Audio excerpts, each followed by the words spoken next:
20, live from Television Centre in London. This is Good Morning Britain with Piers Morgan and Charlotte Hawkins. Good morning. Britain has gone 8 o'clock. Obviously, UK in virtual lockdown. Just reading a text message. It's been tweeted by Sophie Rayworth, who's the BBC newsreader. Text message from an exasperated trauma surgeon this morning. It reads this: all builders are still at work, clogging roads and tubes. They need to know we won't be able to do usual heroic salvage of limbs when they have the inevitable industrial accidents. Has anybody thought about that? On these non-essential, non-public safety construction sites, accidents happen on a regular basis. Where are those people when they have an accident going to get treated? What beds are they going to take up or try to take up that should be going for the war on coronavirus?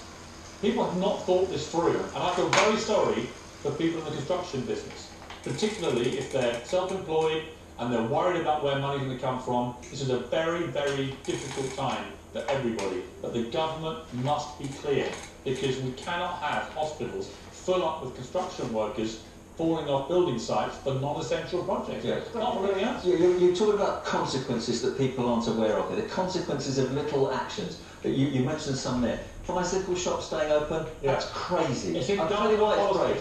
Yeah, well, it's absolutely crazy. It should change, in my opinion. I'll tell you why.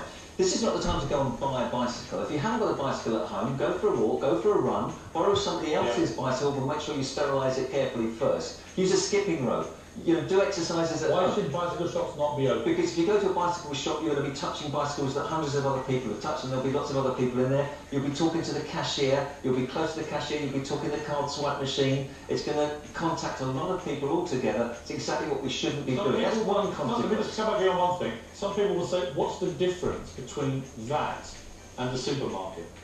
Well, essential goods you have to go and get. You need food. You don't need to go and buy a new. Government is trying to say that some stuff like bicycle shops provide people with the means to exercise. No, there are alternatives. There's no alternative to buying food, but there are alternatives. Otherwise, are we going to say you go to a scooter shop, go to a pogo stick? Yeah, it's ridiculous. I'll tell you. And also, I've got a couple of ask Dr. Hillary questions here.